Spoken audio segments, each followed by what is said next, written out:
என்ன நினைச்சிட்டு இருக்க உன் மனசுல? அவரை பார்த்து என்ன கேள்வி கேக்குற நீ? அதுவும் அவரு சட்டையை பிடிச்சு என்ன ஒரு வழியை ஒழிச்சு கட்டலான்னு முடிவு பண்ணிட்டல. இல்லக்கா, இந்த கையால இவன் உனக்கு ஊட்டி விடுறத என்னால பார்க்க முடியல.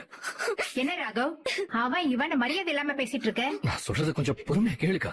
ராகவ் சொன்னா கேளுடா, நீ கொஞ்சம் அமைதியா போ ப்ளீஸ். விடுங்க ஆகாஷ், எனக்கு யாரும் ஆதரவு இல்லாத ஆளு தானே நானு. ஏன்னு கேள்வி கேட்க ஆளு இல்ல, நாதியம் இல்ல. அவர் என்ன அடிக்கட்டும், உதைக்கட்டும், சாகடிக்கட்டும், என்ன வேணா செய்யட்டும். அப்படியே பழசெல்லாம் மறந்து போய் ஹாஸ்பிடல் இருந்தப்போ இவரு மாமா என்ன கூட்டிட்டு வராமலே இருந்திருக்கலாம்.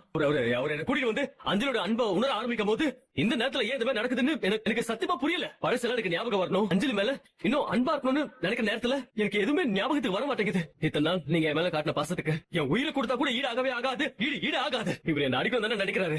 இப்போ உனக்கு திருப்தி தானே? சொல்லு. உன்னையே சுத்தி சுத்தி வந்துட்டு இருக்கேன்ல, எதையும் அடிச்சு கொண்டு போடுற. என்னக்கா நீ? அவன் திருந்தவே மாட்டானா? நீ என்னமோ அன்னைக்கு சொன்ன அத்தை, இனிமே அவன் நிதானமா நடந்துக்குவான், நம்ம குடும்பத்தை ஒன்ன எல்லாரையும் மதிச்சு பொறுமையா இருப்பான்னு சொன்ன. வாங்க உள்ள போலாம், வாங்க. ஏய், அக்கா அவன் ட்ரிங்க் பண்ணிருக்கான்க்கா.